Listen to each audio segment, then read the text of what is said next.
అయితే ఇప్పుడు ఇది ఒక కరెక్ట్‌గా చెప్పాలంటే ఇది ఒక గ్యాప్ ఫిల్లింగ్ సినిమా కిందే కదా మీరు చేసింది. అంటే 'రాజు గారితో' చేయాల్సిన సినిమా అంటే నాకు జనరల్‌గా నేను గ్యాప్ ఫిల్లింగ్ అని అలా ఫీల్ అంటే అవ్వనండి. అంటే నేను gap filling in the sense అంటే వేరే విధంగా కాదు సార్. అవునవును. అంటే అంటే మీ దగ్గర చాలా కథలుంటాయి కదా! అంటే ఒక నేను ఒరిజినల్‌గా రాజు త్వరగా గారితో చెయ్యాలి సినిమా. హ్మ్. అది డిలే అవ్వడం వలన హ్మ్. గేమ్ చేంజర్ టైంలో హ్మ్. రాజు గారు ఎక్కువ కాలం అయిపోయింది, మీరు ఉన్నారు, ఇంకా నాకు కొంచెం టైం పట్టేలా ఉంది. హ్మ్. మీకు అవకాశం ఉంటే మీరు వేరే సినిమా చేసి రండి. హ్మ్. నేను హ్మ్. మిమ్మల్ని హోల్డ్ చేయడం కరెక్ట్ కాదు. యెస్. యెస్. నేను కూడా ఆయన అడిగా, సార్ టైం పట్టేలా ఉంది. నో నో నో మీరు వెళ్ళండి అన్నప్పుడు హ్మ్. లక్కీగా కృష్ణప్రసాద్ గారు కూడా అప్పటి నుంచి నన్ను కొంతకాలంగా అడుగుతున్నారు. హ్మ్. హ్మ్. యశోద తర్వాత మనం ఏమైనా చేద్దామా అని. హ్మ్. ఆయన నేను కలిసి ఇలా నా దగ్గర కథ ఉంది అని చెప్తే ఆయన చాలా నచ్చింది. హ్మ్.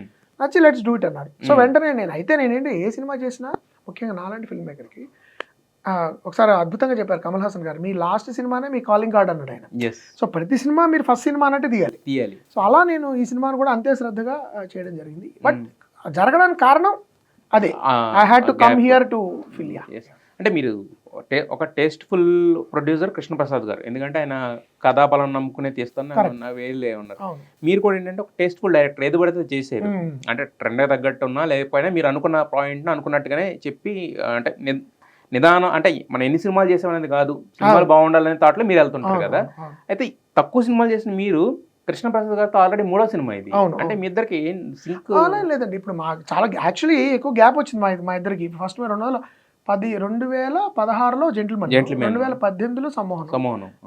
ఇది కొంచెం గ్యాప్ వచ్చింది, ఒక 7 ఏళ్ళు గ్యాప్ వచ్చింది. అలా 6 ఏళ్ళు 2024లో స్టార్ట్ చేశాను. కారణం ఏం లేదు, ఒకటి నేను 2 సినిమాల మధ్యలో రాజు గారికి వి చేశాను, తర్వాత ఆ అమ్మాయి గురించి మీకు చెప్పాలన్న సినిమా చేశాను. అవును. ఆయన లోపల యశోద చేశారు.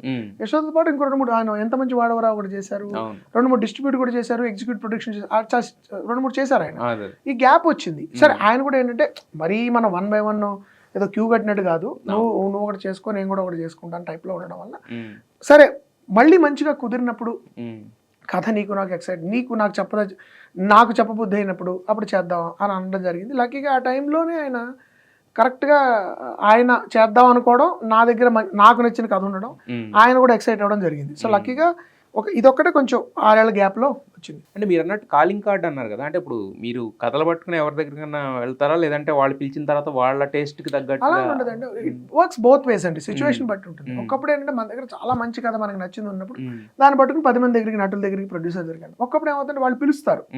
ఇప్పటివరకు నా అదృష్టం కొద్దీ నేను చేసిన సినిమాలన్నీ వాళ్ళు పిలిచిన తర్వాత రాసినవే. అయితే నా దగ్గర ఆల్రెడీ కథలు ఉంటాయి కాబట్టి మోహన్ గారు ఏమైనా సినిమా చేద్దామని నన్ను ఎవరైనా పిలిచారనుకోండి, ఓకే సార్ మీకు ఏ టైప్ ఆఫ్ సినిమా అనుకుంటున్నారు, మీకు ఏమైనా స్పెసిఫిక్ ప్రిఫరెన్సెస్ ఉన్నాయా, లేదు ఏదైనా అంటే ఓకే నా దగ్గర ఈ కథ ఉంది, మీకు ఏది నచ్చుతుంది, నాకు ఇది నచ్చుతుంది, ఓకే మీకు నచ్చేసిన ముందు నిర్మాతకి నచ్చిందంటే దాన్ని ఓకే అదే ఒక ట్రీట్మెంట్ లెవెల్లో ఉండగా ఒక యాక్టర్కి చెప్పడం, యాక్టర్ నాకు కూడా నచ్చిందంటే then I will take 2-3 months time and దాని ఫుల్ స్క్రీన్ ప్లే కింద రాసి ఆ తర్వాత రీరైట్స్ అవన్నీ ఉంటాయి.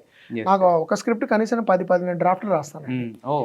12 to 13 drafts is my final draft. అందుకని ఆ టైం అంతా నేను ఒక 3 to 6 నెలలు ఓన్లీ స్క్రిప్టింగ్. ఆ 3వ నెల తర్వాత మీకు ప్రీ ప్రొడక్షన్ స్టార్ట్ అయిపోతుంది. ఎందుకంటే బేసిక్ టెంప్లెట్ ఏర్పడిపోతుంది కాబట్టి లొకేషన్ స్కౌటింగ్, కాస్టింగ్ మొదలైపోతుంది.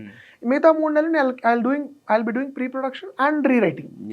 సో 6 నెలల్లో అదొక లాక్ అయిన తర్వాత, షూటబుల్ స్క్రిప్ట్ అయిన తర్వాత ఇంకప్పుడు మేము ప్రీ ప్రొడక్షన్కి వెళ్తాం. సో జనరల్లీ నాకు ఒక ఏడాది పడుతుంది, నేనే రాస్తాను కాబట్టి.